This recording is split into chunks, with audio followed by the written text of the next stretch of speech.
If you're here, something in you is already shifting. Maybe it's the quiet unrest beneath your surface, the part that never settles with simple answers or quick fixes. What if the revolutionary method you thought would deliver a path forward wasn't about handing you answers or clear tips at all? What if, instead, it was about something much less tangible and much more profound? Most of us step into that space of searching expecting a guide, a map, a set of instructions that tells us how to solve the puzzle of ourselves or the world. We scan the horizon for the magic words or the perfect trick that will untangle our confusion, calm our fears, or fix what feels broken. But here's the thing. Those easy solutions often lead us deeper into the thicket. They mask our own complexity beneath neat formulas, leaving the parts of us that truly crave acknowledgement untouched. So, what does it mean to have a revolutionary method that refuses to give answers? It means stepping beyond the conventional roles of teacher and student, of expert and novice. It means recognizing that the most meaningful growth doesn't come from external instructions, but from activating an internal dialogue you might have silenced or ignored. This method isn't about receiving knowledge handed down. It's about awakening a questioning spirit, stirring the restless wisdom already within you. Look closely at the masters of change throughout history, not the ones who handed down doctrines, but those who sparked deep reflection with a simple question, a paradox, a challenge. Socrates, for instance, he was not the man who delivered truths. He was the one who meticulously dismantled false certainties to usher others into self-discovery. This method, then, is less a delivery of answers and more an invitation to inquiry. It creates a space where what feels like chaos at first might, with time, reveal its own shape. It respects the uneven rhythm of inner exploration, understands that clarity often emerges through wrestling with uncertainty rather than avoiding it. SFX, come_chimes. 3. If you pause here and listen, what questions arise in you unbidden? What unsettled corners of your heart or mind are refusing to be ignored? Your instinct might be to dismiss these questions as distractions or obstacles. After all, these restless doubts can be uncomfortable. But what if you turn toward them instead? What if the problem you thought was lack of clarity is actually the surface of a deeper tension, a tension that, when felt and held, begins to carve a new shape from within? Consider this.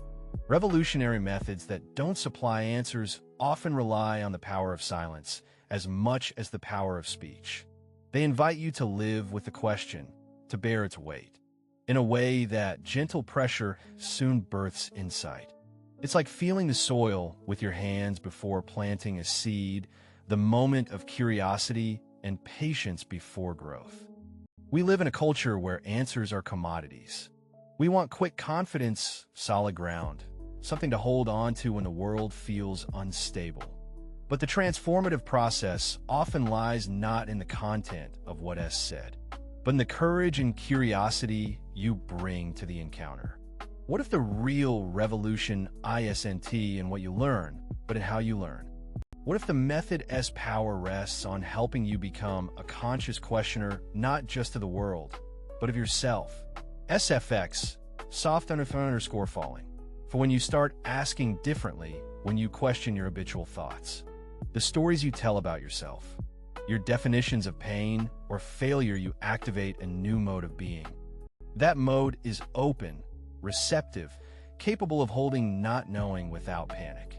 It slowly loosens the grip of certainty that binds parts of your identity. Look deeply again.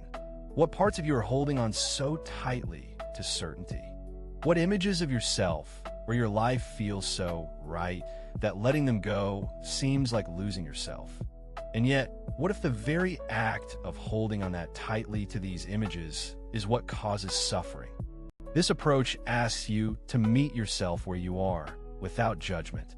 It doesn't demand perfection or progress on a strict timeline.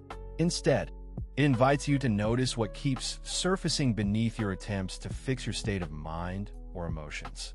The method holds a quiet, patient mirror to your experience. It catches the subtle tremors of your inner world, the flickers of hope or despair, shame or courage. Through this, you start to recognize something fundamental. You are not your thoughts, nor your emotions.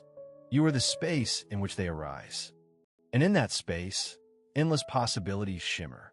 Transformation is not a matter of acquiring new information, but reclaiming an awareness that has always been there, just beneath the noise of judgment, expectation, and habit. So, if this method isn't about giving you answers, what role does it play? It empowers you to become your own guide. It shows you how to listen to the complex, often contradictory whispers of your inner landscape. By asking the right questions, it draws forth the wisdom you've accumulated over years of living, hidden beneath layers of confusion or denial. SFX, heartbeat_soft. 3. Imagine it as lighting a candle in darkness, not to banish the shadows outright, but to reveal the shape of what's around you. Once you see, you can move differently. This process isn't glamorous or easy. It can be disorienting. But within that disorientation lies the seed of freedom from chasing externally imposed meanings and freedom to discover your own. As you listen now, I won't tell you what to do. I'll help you see what is already happening inside you. The question isn't, what is the answer? The question is, what is your silence, your doubt, your restlessness want you to recognize? SFX, distant _waves. For if you find you're stuck, consider this gentle paradox. Sometimes, the only way through is to stop trying to get through, to stop striving for solutions, to inhabit the question fully, let it ferment and grow, and trust that clarity will come in its own time. What if the real revolution begins not with an answer, but with the courage to ask, to sit with the unknown, to attend to the shadows without running, to honor the parts of you aching for recognition? The revolutionary method is less a map and more compass. It points inward towards the restless, luminous core that underlies all your searching. And that compass doesn't reveal a path in the usual sense, it reveals a posture, one of openness, curiosity, and profound respect for the mystery of your own becoming. So, the next time you feel the urge for a quick fix, remember this. The deeper shift waits not in the solution, but in the question itself. Welcome your doubts. Listen to your silence. Something old is dying, but something new, something truer is beginning. And as you walk that path, even if you cannot yet see where it leads, hold this reflection close. The answer you seek might not be a thing at all, but a way of being that quietly changes everything. What question will you dare to live with today? If you listen carefully to the hum of your inner world, you might notice that this method, this revolutionary way of being, is rooted in patience. It waits without rushing, allowing the thick fog of confusion to eventually thin on its own. It recognizes that transformation is not a moment, but a process, often invisible in the beginning, unfolding quietly beneath the surface. This process asks you to reconsider your relationship with your own mind. Typically, we equate mental clarity with having all the right answers. But what if the mind's natural state is closer to a restless sea than a calm pond? What if it wasn't about mastering the waves, but learning to float and breathe alongside them? It may sound paradoxical, surrender in order to gain. Yet, through this method, surrender is not defeat. It is a kind of mastery born from humility. It's the recognition that the mind's relentless chatter and the heart's fluctuating emotions aren't enemies to be silenced, but messengers to be heard. By welcoming them without judgment, you begin a dialogue that no tips or tricks can substitute. SFX, fire_crackling_soft. 3. Think of it like learning a new language, not one spoken with words, but the language of your own psyche. You don't start fluent. You fumble and misinterpret.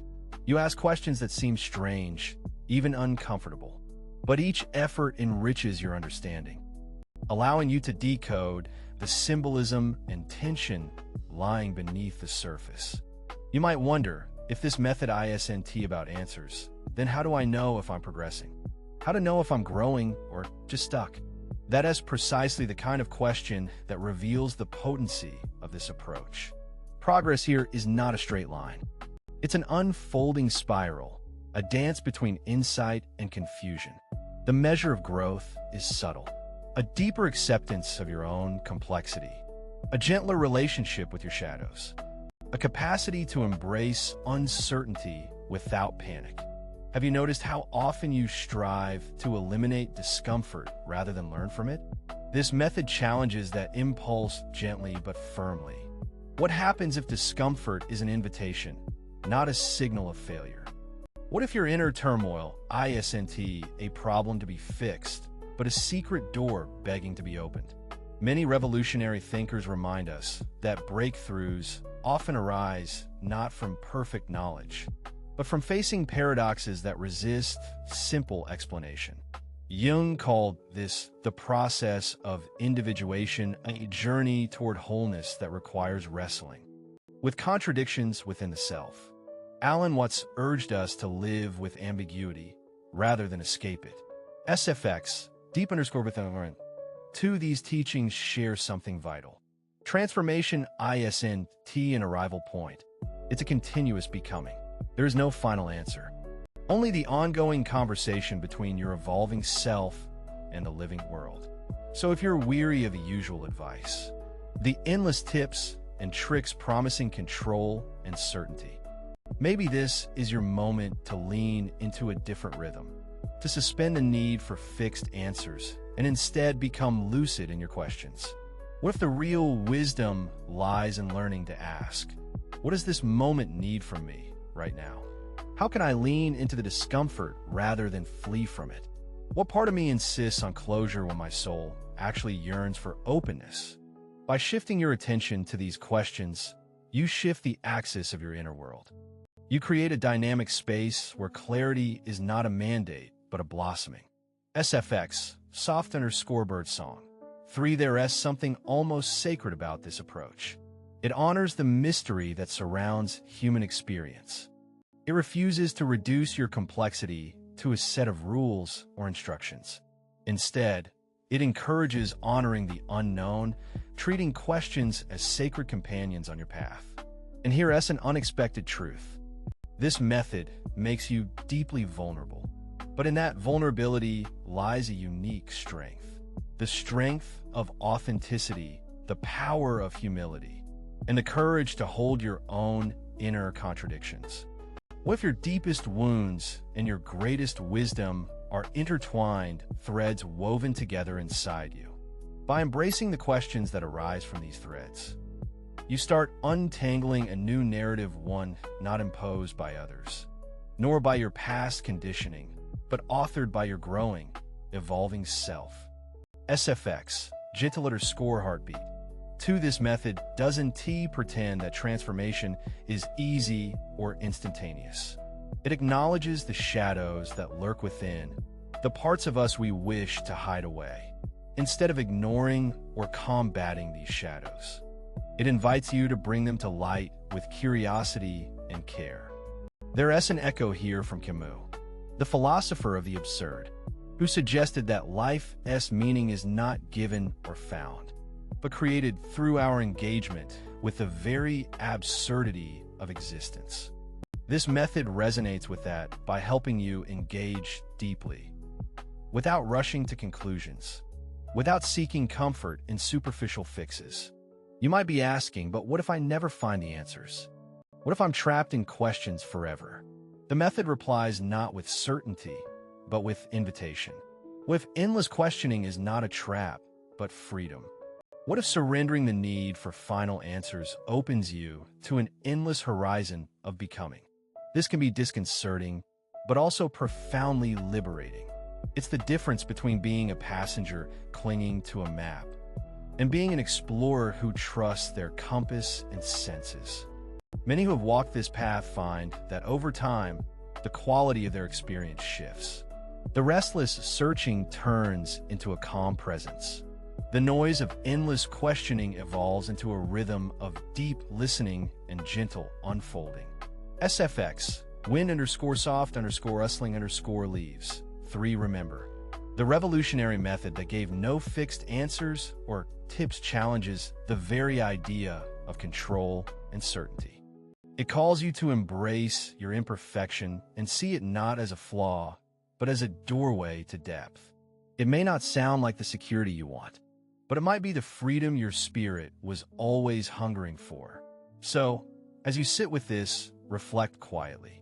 What if the next step isn't about finding a new certainty, but about learning how to dwell richly in uncertainty? Where in your life could you invite more questions and fewer answers? End with this. The journey isn't to arrive at a place where all puzzles are solved, but to live fully with the unfolding, the unknown, the uncharted. And there, in that space, perhaps you will discover the true meaning of revolution, a revolution not of the world outside, but the one quietly occurring inside you. SFX, fading_chimes_soft. For what question will you carry with you today, gently and bravely, into your unfolding story? SFX, breeze_.